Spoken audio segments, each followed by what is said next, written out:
Give you a test. Test, test, test. Perfect. All right. Can you hear me? Oh, yeah. Okay. I'm going to have to read this because I can't remember it all. Our father died on April 13th. We're here now on July 3rd to pay tribute to a truly amazing father, grandfather, teacher, colleague, friend, and prolific artist. A memorial service could not do our father justice without including opportunities to see his art. The stars aligned. Dad's longtime representative, Tony Carlton, was already planning to feature Dad in her spring group show.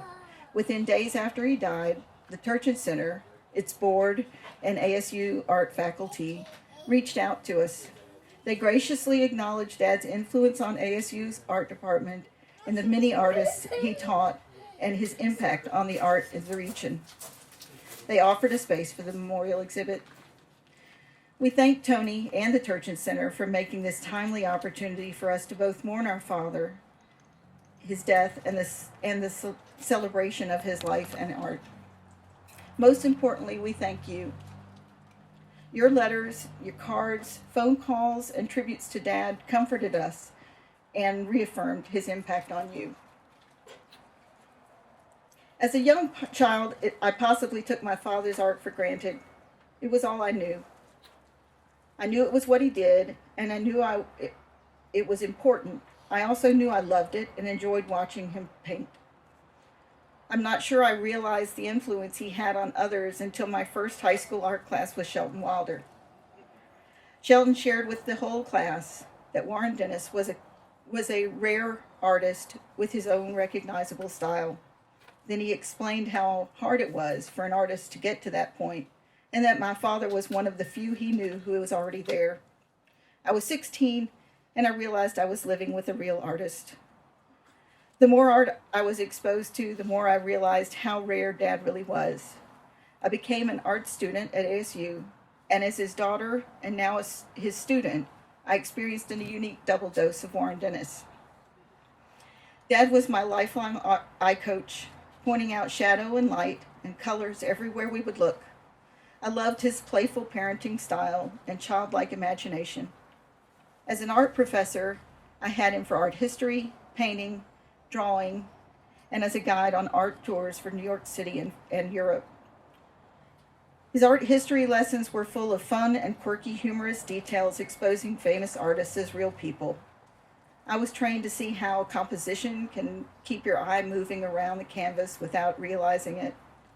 He taught me how to appreciate the nuances and subtle details others might overlook. For those of you who had Dad as a painting teacher, you know what it meant to feel his presence behind you. At first, there was a wave of anxious intimidation, quickly relieved by his subtle but genuine praise for what he liked about your work. Then he would share the tiniest piece of advice that would not only change the success of your painting, but could alter the entire direction you might take your work. He could quickly imagine your work at its best version. Somehow he could see the natural direction you were taking it before you did. He could offer advice to help you get there faster, but he could also step back and see if you would get there on your own. Imagine having that for a father. Dad and Mom were definitely a team. Dad helped us see the magic in everything, and Mom would challenge us to defend our positions with facts and debate. It could be exhausting at times, but as I got older, I realized our parents and our childhood were truly unique, and each family member here today will tell you the same. You will likely hear another theme emerge from our family today. Dad loved children. He loved babies and toddlers, and in general, just little kids. And there was nothing better than being the focus of his attention as a child. He would see everything through your eyes, which gave him a chance to see everything as new again. You were his sidekick, the one he showed everything to, the one on the receiving end of his creativity. A walk was a visual experience, and your one-on-one interactions with him helped form a unique and personal bond. The more I observed Dad, the more I realized how much conscious effort he he invested into each of us. He would tell stories, but also ask questions, thought-provoking questions. He wanted to know how you think. I realized he put comparable effort into his relationships with each of you. His friends, his students, our childhood friends, our spouses. Each of his relationships was unique. We could hear it when he would talk about you, and he did talk about you. Not unlike teaching, painting, his investment in you was to observe and understand the direction he saw you going in, and then offer the tiniest piece of advice that, if you took it, could change your entire trajectory. If you didn't take this advice, you would later wish you had. The sheer volume of material he produced was mind-boggling. When we moved our parents to Winston-Salem, we moved boxes and boxes of works on paper, many of which we had never seen before. Along with making art, he could consume and process even more. Books, movies, music, classical and contemporary, opera, theater, food, beer, wine, chocolate. There was an art to enjoying and experiencing it all. It honestly exhausts me to think about it. His mind was always processing. Even at 93, during the pandemic, we would talk daily. He could not get time in his studio, so he began crafting a story about a gunslinging old woman named Maud, who with her words and her guns could scare even the toughest of outlaws. I had no idea how prolific a writer he was. He wrote to process his thoughts. I found many pages where he chastised himself for only completing 75 pieces in a year when his goal was 100. He was self-deprecating, humble, and held himself to the highest standard of when it came to art. I'm truly thankful there are 2 opportunities to see his work this weekend. The work from our collections at the Turchin Center come from almost every decade, and many of his newer pieces are on an exhibit here at Tony's. While it may appear to be different work, you can still tell he's painted them all. Carlton Gallery will always be a part of our home, and Tony part of our family. Thank you, Tony. Where are you? Thank you, Tony, for all you've done for Dad. And thank you for hosting this lovely reception today. We needed it. We needed today to remember the man. We needed today to be for us, for all of us who were lucky enough to have this man in our lives. Warren Dennis will live on through us and how we embody the influences he had on us. How that one statement about our art or offered piece of advice somehow encouraged or altered our path in some meaningful or more productive way. I miss him terribly. His warm smile and our daily conversations. He was a rare and genuine soul who made an impact on so many in so many different ways. Dad was devoted to art. What I've come to realize now more than ever is that everything was art to him. Everything.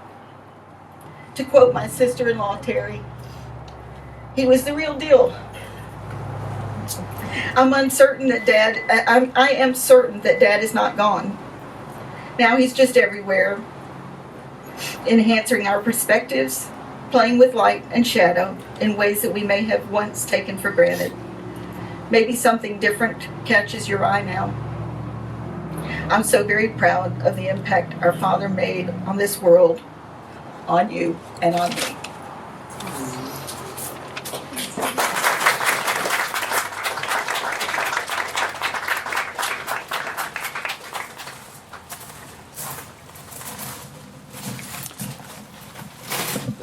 I think everybody knows me. I'm Edwin. I came with a little pot today. It's actually a prop. My father gave me many things: a love of art, film, literature, music, my life. But one of the things he gave me probably prepared me most for the challenges of life was the gift of laughter. I know he loved to make others laugh, but he probably liked to make himself laugh even more. It's not that we were the butt of his jokes. We were partners in his joy. This is how he woke me from school.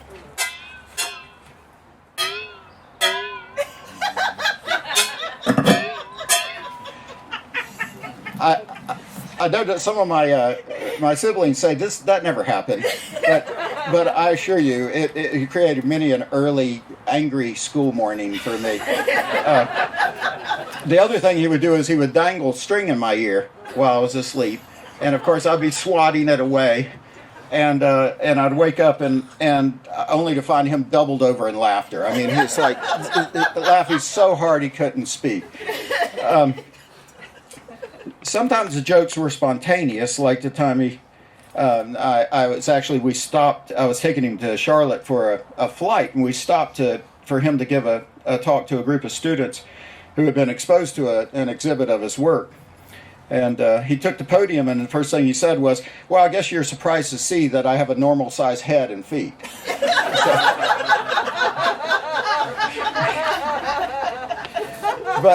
But probably my favorite joke of all time, and I think he shared this with me, was the little school he worked at in Judson,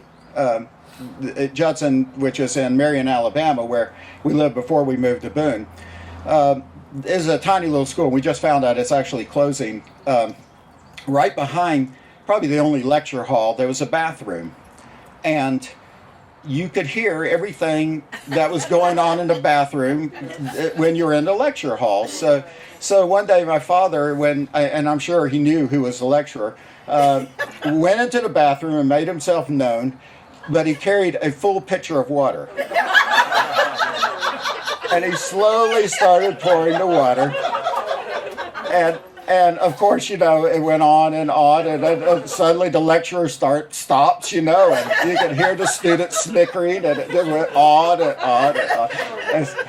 Which I think that's the brilliance of him, is that, he had this, there was a theatrics behind what he was doing. He knew the end goal, and I'm sure he was in the bathroom laughing so hard while he was trying to pour this water.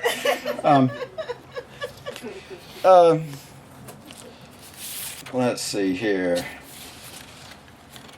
I've been dealing with my father through all of this. In the last days,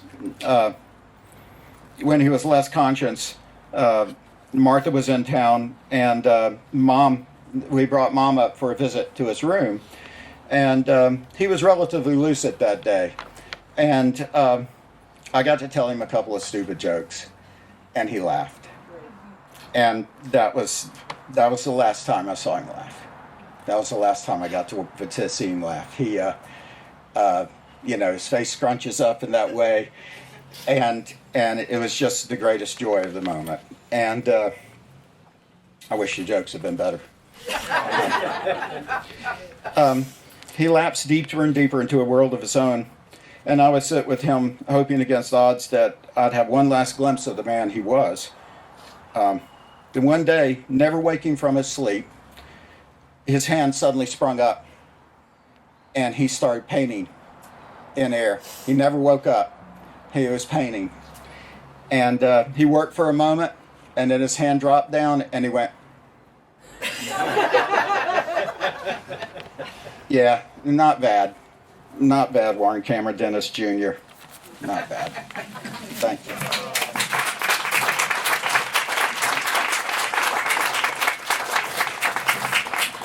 I wasn't sure I was going to do this, but it seems like my younger siblings have shown me up now. That was not the point. And there's not a whole lot to add. They've both done an exceptional job. And Edwin, I guess I'm not as sound a sleeper as you are. So.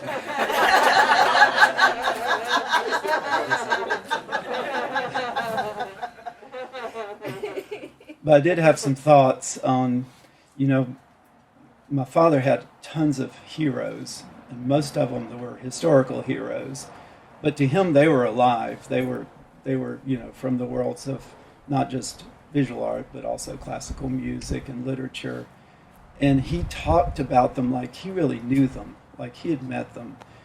And it got me to thinking about how the truest way to be immortal is to be an artist, because you leave so much of your stuff, of your life behind. You pour it into your work, and your work remains, and people know you that way, and they continue to know you that way. And I'll miss my father a lot, but in many ways, he's still here. He's still with us, and so that may be all I want to say. But you know, if we're doing a toast, here's to art and immortality. I'll be brief.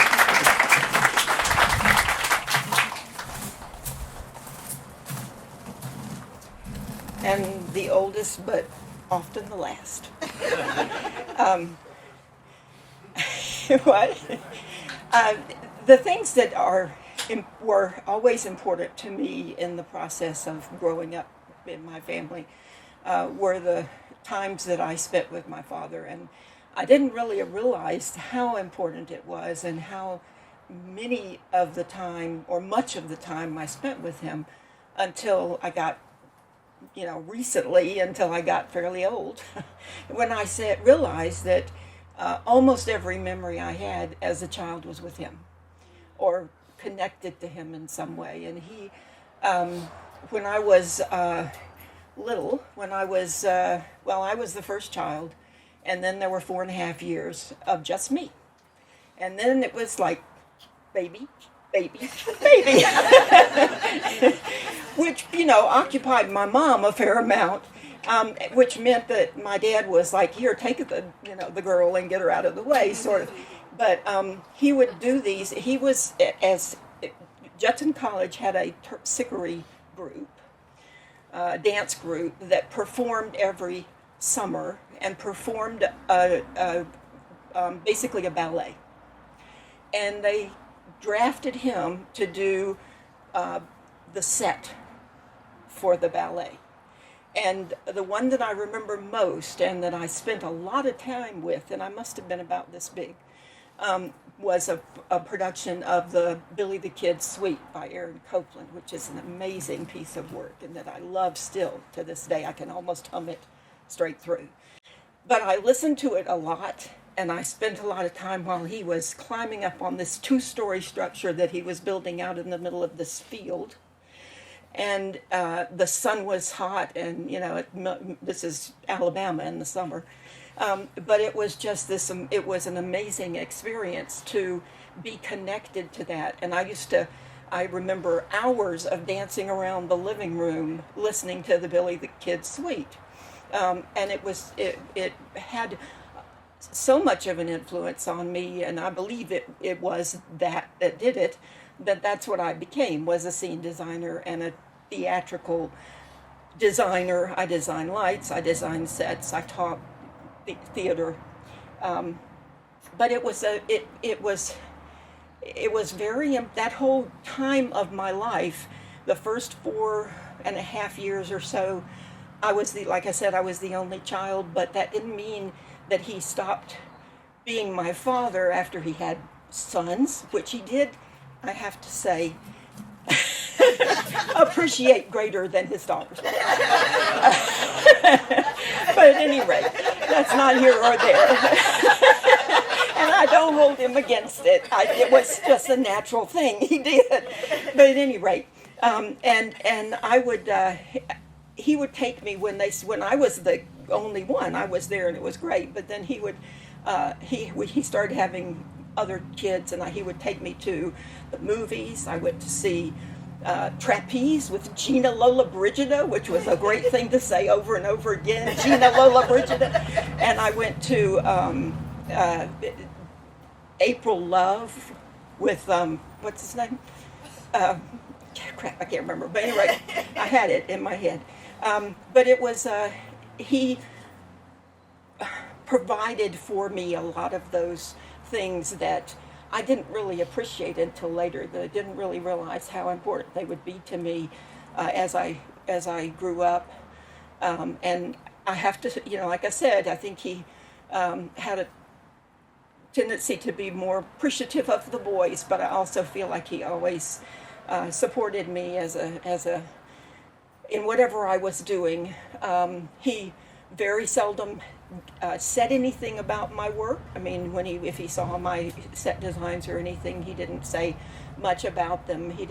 He was pleased that I was doing work, but it was more the technical work I did than the design work. But I think I still feel that he was very proud of me, and I know that I felt very close to him. I always felt very closer to him than to my mom. Not to say anything negative about my mom, it's just the way he was.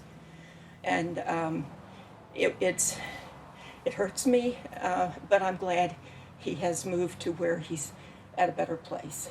And I still love him a whole lot.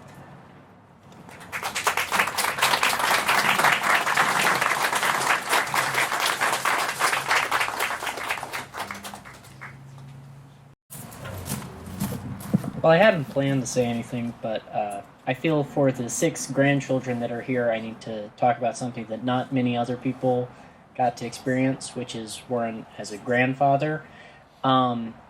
If there was ever someone put on this earth to be a grandfather, it was Warren. He was the best at it. I remember hearing stories, I can't remember who it was, but you put signs leading up those stone steps in the original Boone house, asking for toys, and it was Max, yeah. Well, lo and behold, it worked, and I think you didn't really need to convince him. He wanted to go get you a toy just because, he loved you. The grandkids were always his favorite. No, not to say anything. No, but I remember, there'd always be sweets, and, you'd come to visit, and you'd eat so much that the sugar would start to burn, even when you were 6 or 7, which is a lot of sugar. I know it's been a while since some of you were 6 or 7, but believe me, it's a lot of sugar. Sometimes he'd, whip out a 20, and you'd have to, oh, you really shouldn't, but thank you. And then inevitably, December 1st, you'd get a call. What do you want for Christmas this year? And I would always struggle to think of a list, and I'd give him some things, and he would always get the right things. He made it a mission, even when he couldn't drive. He wanted Christmas to be perfect. And I think that's about all I have to say. But thank you, guys.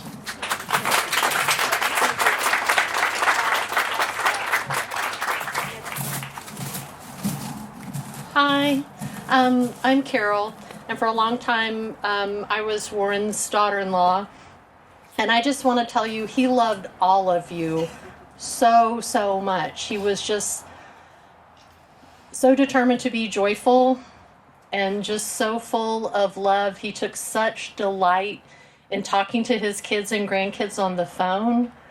And every time that I was there and he spoke of any of you, even friends, just always a chuckle and always just so much joy and love.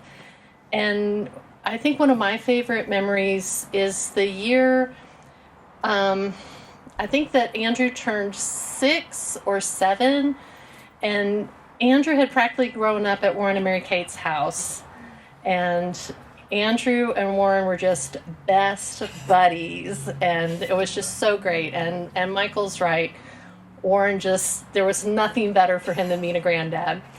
And so we were planning an outdoor birthday party for Andrew, and I said, I thought it might be fun if we did something with water balloons. And Warren went down to our basement and got some boxes and painted targets for water balloons, and they were marvelous. I think we held on to them for years and years and years. There was a bow-legged cowboy, and you had to shoot the water balloons through his knees. And there was this big, busty opera singer, and you had to launch a water balloon into her mouth. I can't remember all of them, but he just did it in an afternoon just sketching, and it was just like, oh my God. Because I was thinking targets, red circles.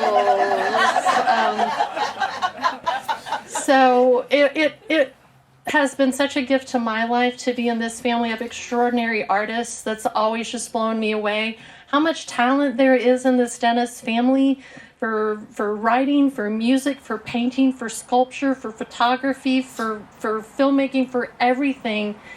Y'all were just so steeped in arts and creativity and so many lovely stories. And I could just see how deeply Warren loved each and every one of you.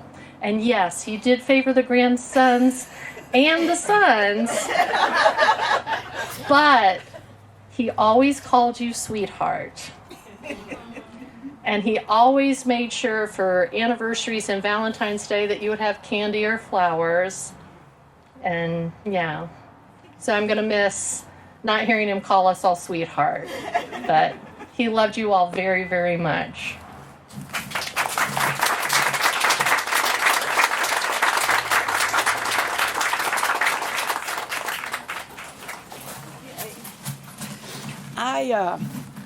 I hope I can do this. I met Mr. Dennis in 1966 as a college sophomore. I had my first studio class with him. I'd never had any training whatsoever before.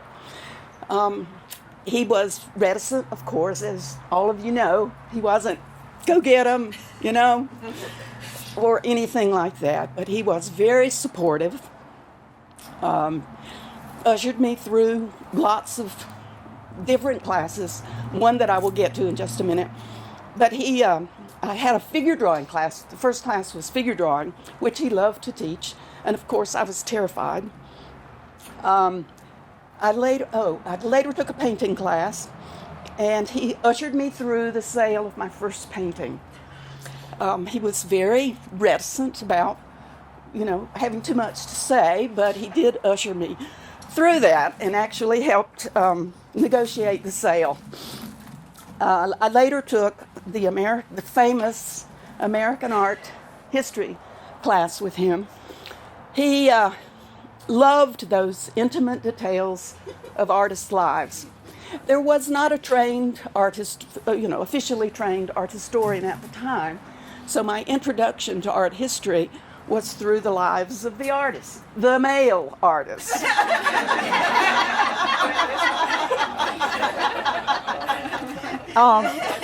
I chose, though, very right, but I chose to do my term paper on an artist named Mary Cassatt, whom she had not been mentioned in the class. She was later. Oh, yes. Well, this was 1967 or 1968. He probably learned some things from my term paper. At any rate, that started for me a lifelong love of the lives of artists, women artists. And as I became a peer of his later, I was allowed to develop a class called Women Artists. And I taught that course for many years in the art department. And he didn't really ever realize what he had to do with that class, because he started or engendered my absolute love for the lives of women artists. When I later found out that Mary Cassatt, when she returned to Philadelphia, her father was a newspaperman. He owned the local Philadelphia paper. And in the society pages published, Mary Cassatt is visiting her family. She is the owner of the world's smallest Pekingese dog. And I always thought of Warren, which I learned later in life to call him, that he would have loved that. He would have just loved that little detail about somebody's life. At any rate, it helped me make what could be rather dry art history much more entertaining and informative for students. The second thing I wanted to say was that he set an unbelievable example as a colleague. We worked together for many years. And he was easygoing, He was committed to what was right.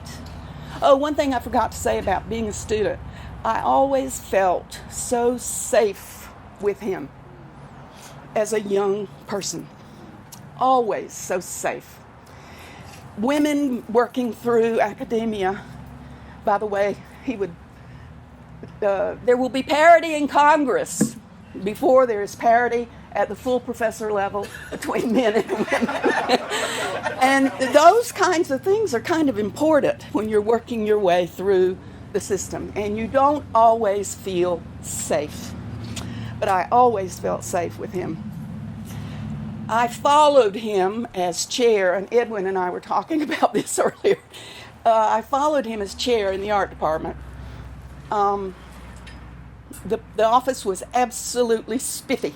There was not one piece of paper anywhere. And Edwin was reminding me that the secretary had often said he didn't have a file system, he had a pile system. You know? Well, he had gotten rid of all those piles. I mean, he was leaving me with zilch. There was nothing. There was one little file drawer that had a few folders in it, and he said, I couldn't get rid of those. These are some things you might have to deal with. And I don't have anything to say about how to deal with them. You know, he was out of there. And then there was a third thing, and obviously now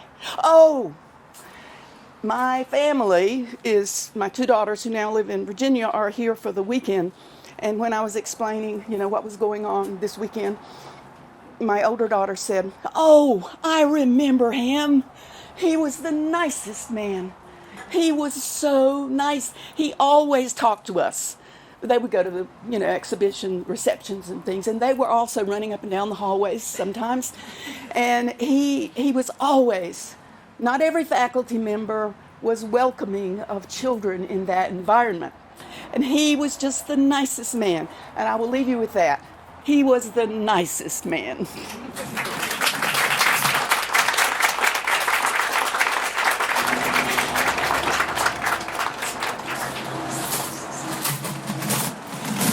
Hi, everyone. I'm Ian. I'm one of the two elder grandchildren. Males. Yeah. Marianna is the eldest grandchild. I mean, I'm only going by seniority. Second in line. But for all that, my grandfather was probably the most influential person in my entire life. I am hard-pressed to add a lot to what everyone else has said. I think it all tracks. The parts I didn't know are few and far between, and the parts that I guess only ever surmised just are obviously correct.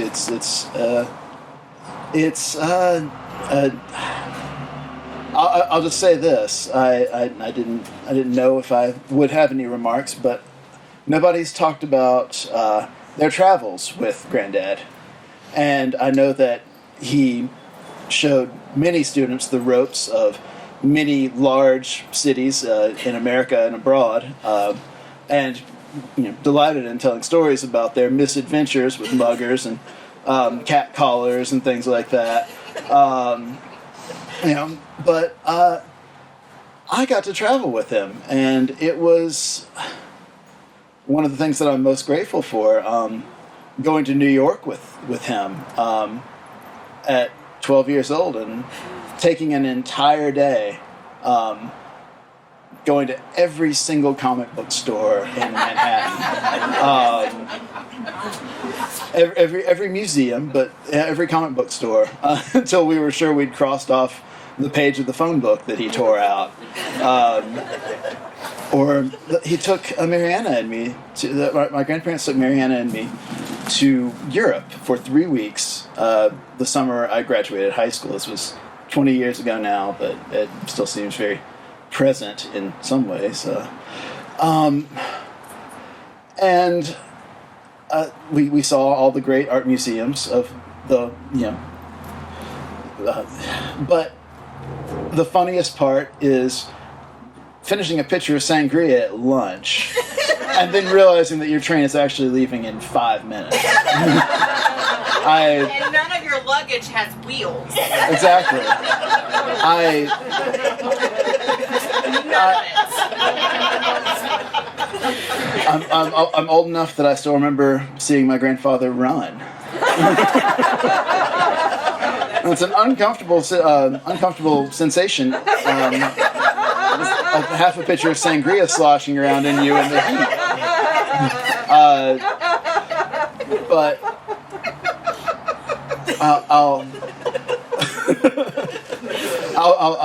I won't go on. It just means a lot to me to see everyone here. I'll miss my grandfather terribly, but we'll always have Paris. It's just a vast legacy to parse and curate, and I'm grateful for that.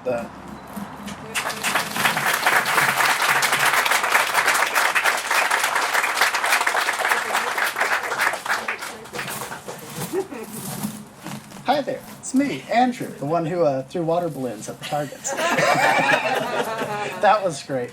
But I wanted to talk about, I've got memories forever, but my last memory was really special to me, and it was the day that I got the news that he passed, and that night, as I was in that sort of haze of sleep, right before you're fully awake, every time I saw Granddad, I calling him more, and I just can't do it. It feels weird. But every time I saw Granddad, he'd greet me with a, "Hey there, big guy." And that night, then in that little haze in between, right before I got the call, I heard, "Hey there, big guy." That was just felt so loved and special in that moment that I didn't seem real when I heard. But that's all.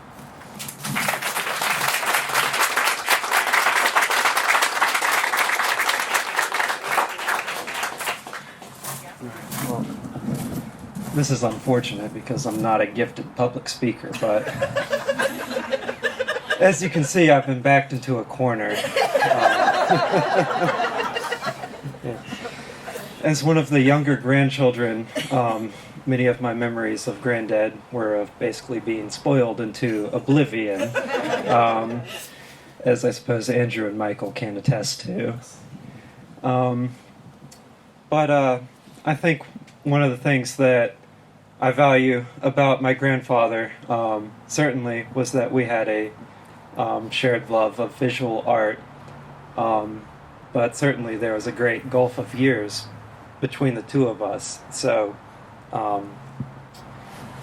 I think Granddad was always I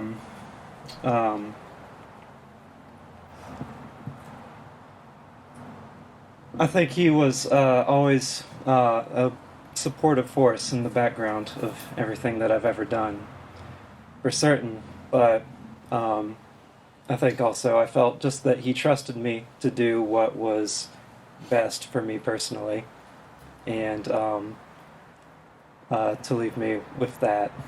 I think one of the things especially that this gathering has imparted unto me is just how much of what I value in the people that are close to me and that I care about,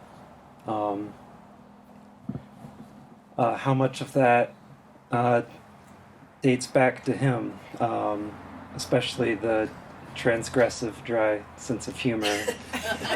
And personally, I feel like in Granddad's later years, certainly, he was very tired. He couldn't hear well, and I felt like I wasn't necessarily able to get the full impact of some of the things that maybe I would have gotten if, I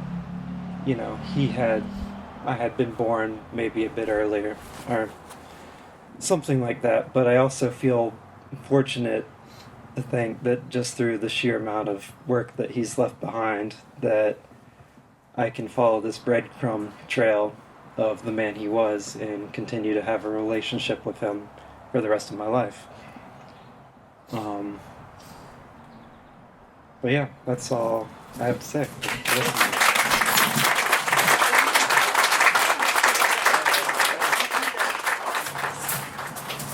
Hey everybody, my name is Greg, and I grew up with Edwin. He was one of my best friends, and I just wanted to share a couple of stories about Warren Dennis. And one of the things, the only advice I ever remember hearing from him was, a portrait likes to be right side up. But if the stroke dictates, you can flip him over because you are the boss. And he really said that, and I remember this is something nobody mentioned, he was the most amazing whistler. He could keep a tune, and we would hear him in the other room, and he would just be doing these elaborate tunes, and I would think, someday I'm going to be able to whistle like that. Well, that never happened, but he gave me goals to look up to, and I never forget the whistling, and I can still hear it sometimes. When I lay down at night, I can hear his whistling. It was tuneful and perfect, and I just don't want y'all to forget about that. And that's about all I have to say.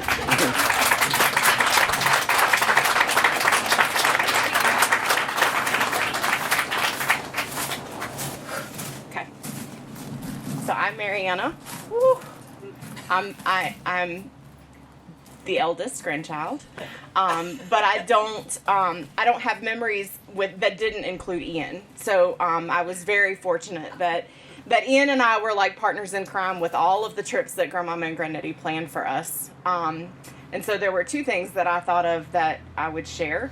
The first is how his never-ending love for Grandmama. Right, and some people have mentioned that, but I remember very distinctly a whale watching trip in Maine, where several folks thought that they did not need Dramamine. I myself was doped up on lots of it, but several folks did not think that they needed Dramamine, and lots of folks got really sick, including Grandmama. And I remember we were coming back, it was dark, and I walked around a corner and he was sitting there with her. She was not feeling well, and he was basically just holding her with her raincoat on, and she had puked over the side of the boat. But he nothing else mattered in that moment but making sure that she was okay. And it was such a tender moment to see from the outside. Yeah, I have lots of stories from the trips that we've been on, but the other thing that I will tell you about is that I truly believe that we coined the phrase or the term hangry. So in our trips, the only time that I can remember Granddaddy ever fussing at me was in Spain, where we could not find anywhere to eat, and everybody was just done. But if you knew when Granddaddy needed to eat, or he got hangry, and on that trip he got hangry, but it was like a split second, and 10 minutes later he felt horrible, and everything was fine, and we moved forward. But it was that I feel like I genuinely remember saying hangry at that point, and it was before everybody else said it. So we can attribute hangry to Warren Dennis and probably several other Dennises, or those related to Dennises. So yeah, I just will echo what Ian said, and that I can't, there's no way to even describe the number of amazing memories that we are lucky to have had, and the experiences that we were given because of Grandmama and Granddaddy and their planning. It was pretty phenomenal. So, hangry.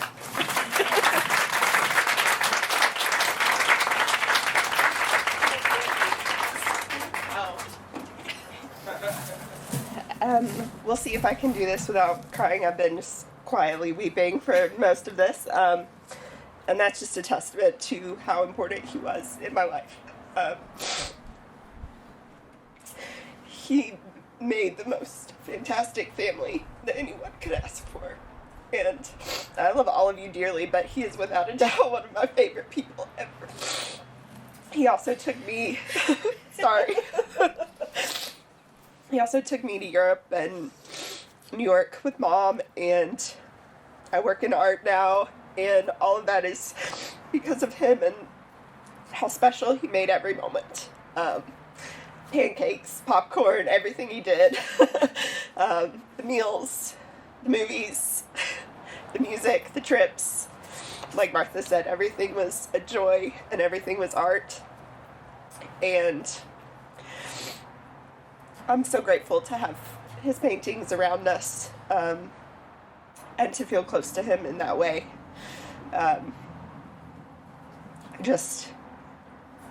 There's no one that I've known that's been more kind and more joyful, and I try to bring that in the things that I do, and I'm grateful to have had a teacher like that.